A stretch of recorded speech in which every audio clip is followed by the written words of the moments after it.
Hi, I'm standing here in the middle of an old falling down garage, and you can see there's a lot of activity going on. We've had bricks delivered, sand, a lot of demolition going on, and it kind of begs the question of why are we out here working on something that was in ruins anyway? It's not connected to the restoration of the house, and we're spending a ton of money and getting behind schedule on everything else. So the answer to those questions will tell you a lot about the restoration process and what I do, and also an explanation of how this house is constructed. So this is a good primer on a lot of questions I'm getting about how do we know where to start, what do we do, how do we schedule. So let's get started and talk about this.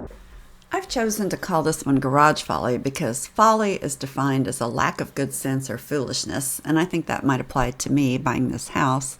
But it can also be defined as a costly or ornamental building with no practical purpose, and that definitely sounds a lot like this garage, or what used to be a garage. To understand why I'm going to not tear this down and instead I'm going to repair it to where it looks just like it does now, you need a couple of pieces of information. First, when the Kempner funds sold the house in 1972, they placed restrictions in the deed that require the exterior of the property to be kept as it was on the date of the sale. That means the garage needs to stay like this. Although it didn't look like this on the date of the sale, it probably was still in relatively good shape. But it does mean that I can't tear it down. These deed restrictions and the poor condition of the house scared away many potential buyers. I don't scare easily, and I personally love the restrictions because my interest is in preserving the house and its history, and I think the garage is part of that. Also, if you search on Pinterest for garden folly, you'll find that many people pay big bucks to build rooms just like this in their gardens for dramatic effect, and have been doing so for centuries. I felt that in 5 or 6 years, when the main house was finished, I could get creative and do something really unique with this garage. But I didn't plan on spending any money on it until everything else was done. It was not on the list of projects to do right away. The garage was also reported to be a Nicholas Clayton design.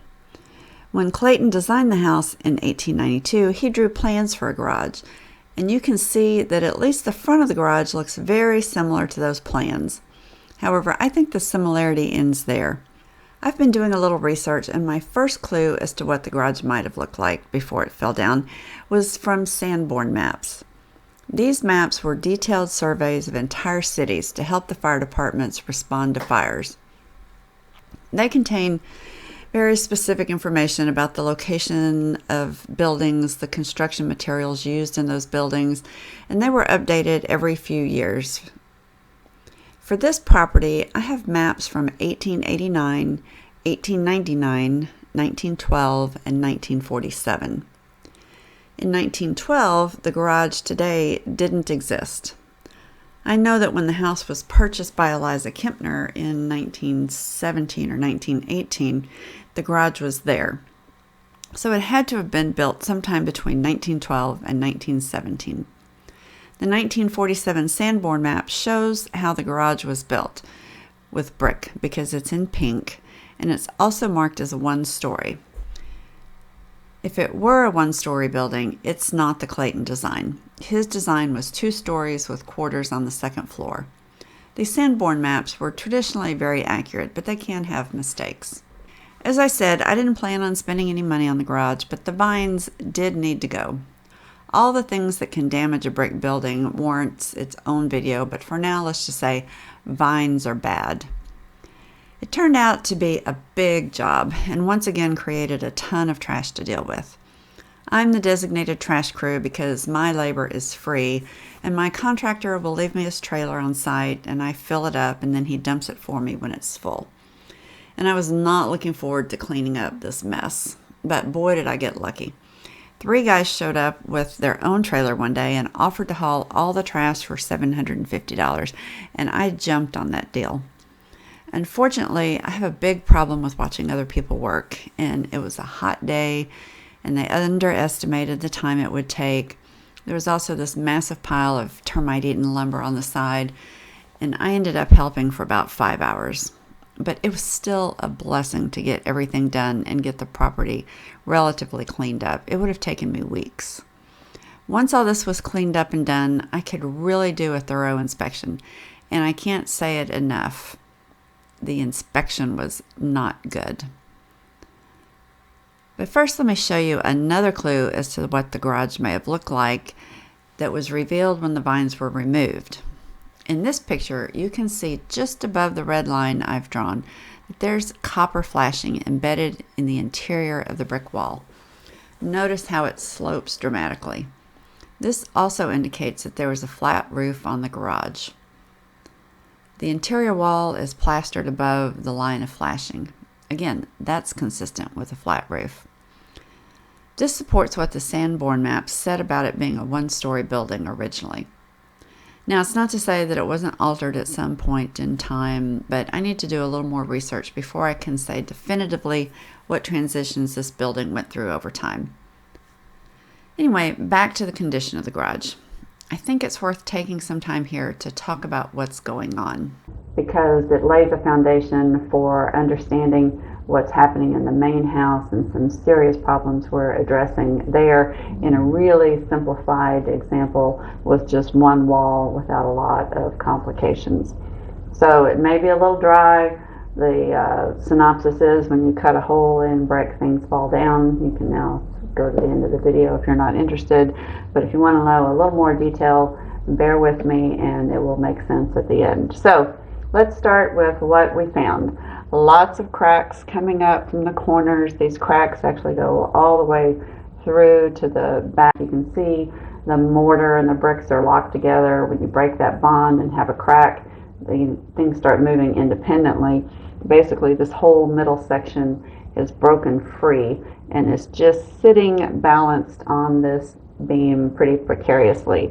The beam is sagging, there's a lot of cracks, things going on. When we talk brick construction, you will hear me use the word lintel a lot. A lintel is basically any kind of beam that spans an opening in brick. There's two ways to cut a hole in brick. You can put a lintel or you can build an arch. An arch is much stronger, it can be wider, you see them in bridges, but a lintel that we have here can also span smaller distances and carry load. This one happens to be steel. I don't know the shape of it. I don't know if it's an old railroad track or an I-beam. When we get it out, we'll see what it is. But right now I know it's very rusty and corroded, and there's cracking going on at the ends here.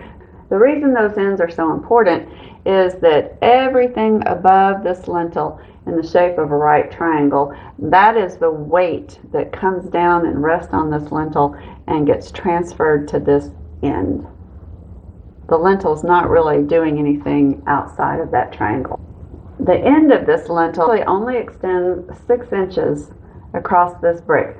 6 inches is the distance that's necessary from a design standpoint. It doesn't seem like much, but it's enough. It is important, though, that the structure below that be solid and be able to carry that weight down to the ground. You can see we've got significant cracking here. We talked about arches being strong. Everything above this triangle is really carried by that arch structure. Another way to see that is this illustration I found online where they actually removed the brick in that load zone so that you can see it forms a perfect arch to carry weight to the sides.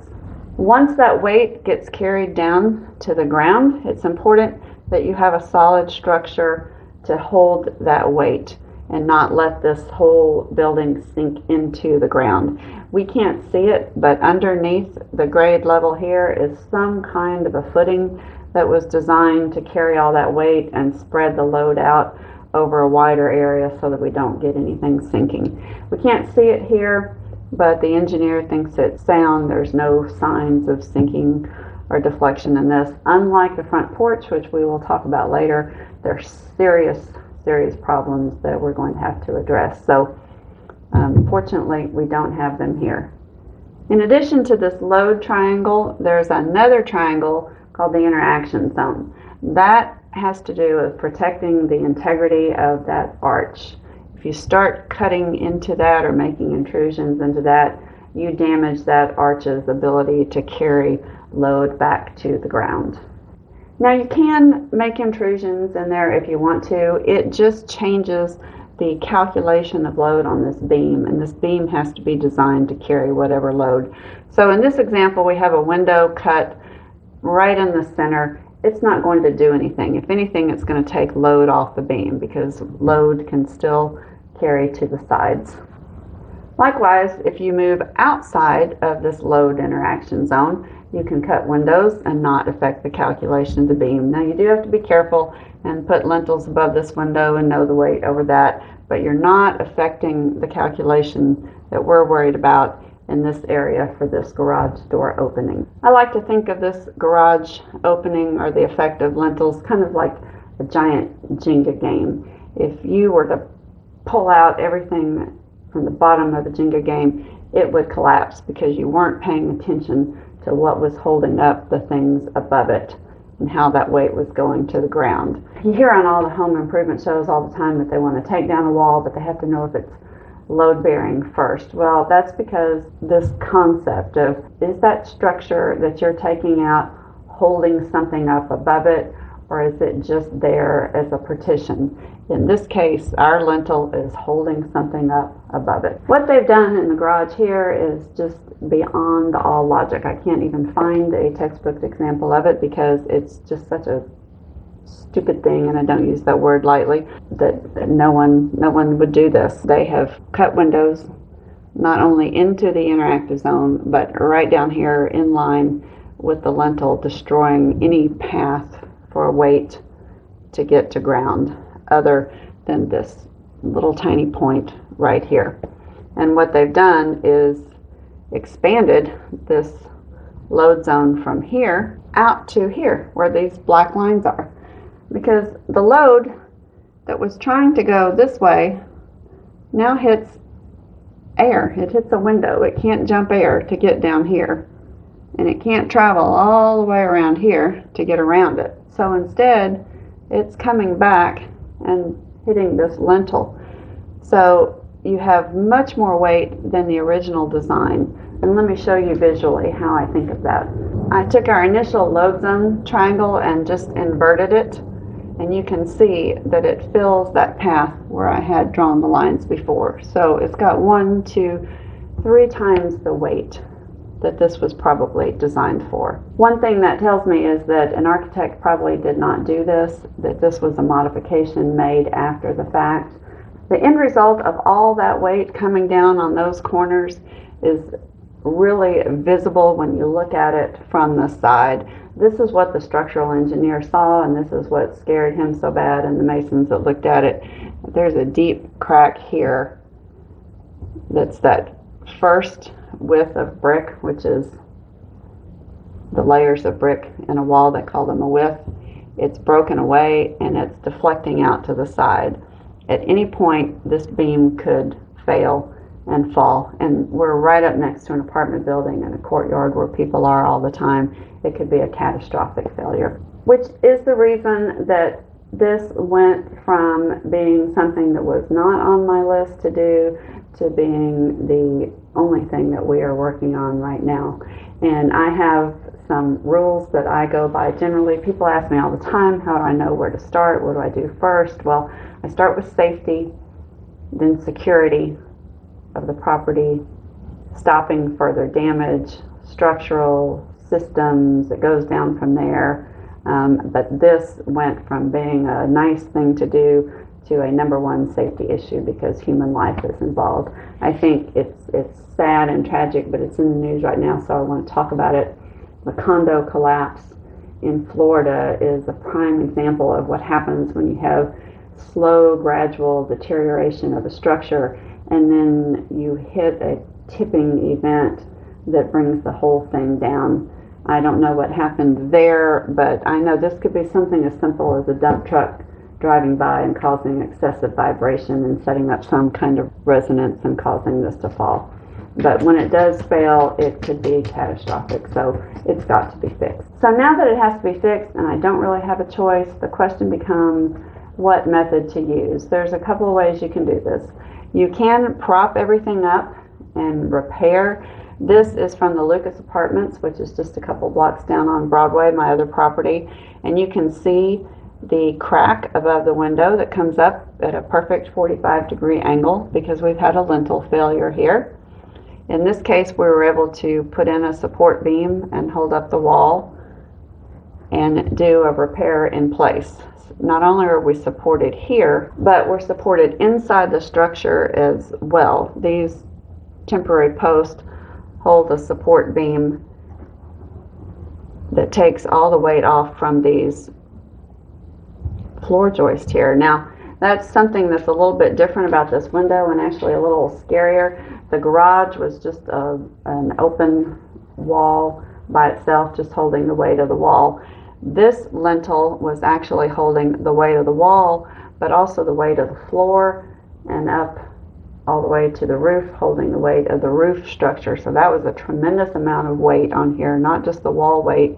And it's hard to see, but they didn't even put a lintel in. They built a wood header with 2x4s and 2x6s, not even built right for a wooden header.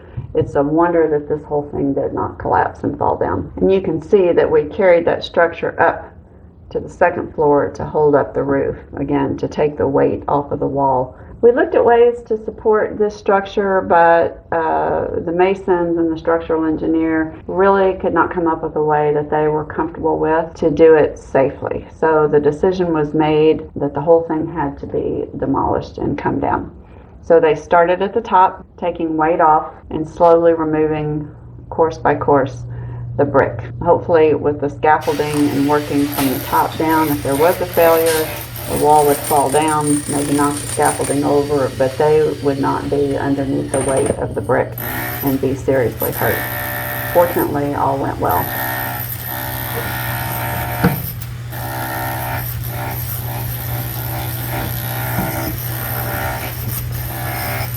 Once everything was down, then the rebuilding starts. The first thing that was rebuilt was the portion of the wall where the lintel will rest. This has to be really strong. It's a lot of weight coming down in that 6 inches. So everything's been patched and repaired. They've interlaced some bricks for additional strength to keep it from having that separation that we saw before. And we're going to let this sit for 5 or 6 weeks and cure. One thing about concrete and mortar, it doesn't dry the way people think. It's actually a reaction, and the longer the concrete sits, the stronger it becomes. You need at least 28 days to get to full strength. So this is going to have a lot of weight on it. It's going to have a big steel beam on it and the weight of the brick. So we're going to let this fully cure before we start adding that weight on the top. Then the question becomes, what do we put back? Well, as I said before, I have the original Nicholas Clayton design. Noticeably different from the garage we have is the side elevation, which shows a wider garage door and a triangular shaped window above it. Now this is the beauty of a true architect who knows what he's doing and understands construction. He has placed this window where it will reduce the load on the opening and make the design of this beam easier. Let's take a look back at our schematic. This would be our 45-degree angle, which is all the weight coming down on the lintel. By having an open window, you reduce the weight of the bricks above the lintel. So it's perfect placement, perfect shape, does everything it needs to do to make the design of that wide opening easier for the architect. Since I am 100% sure that these windows were not original, that the side of this garage was somehow altered over time, this was very common. I've seen it at Lucas Terrace. They take windows and make them doors, and doors and make them windows, and cut holes where they didn't go before. People feel the need to immediately remodel everything. I have no affinity for the way this looks now. So as an homage to Nicholas Clayton and his original design, whether it was here or not, I'm going to put his window in when we rebuild. It will be a safer structure. It will be a better designed structure, and I think a more original structure. I think that's a bit of information overload for one day, so I'm going to stop and come back and do a second video when the lintels come in and this garage gets rebuilt, so it can remain safely standing for another 100 years. Be sure to subscribe and turn on notifications so you don't miss any of the work being done to restore the magnificent League-Kempner house. And by the way, those likes and comments help other people just like you find this channel so they can share in the fun. Thanks for watching, and we'll see you next time.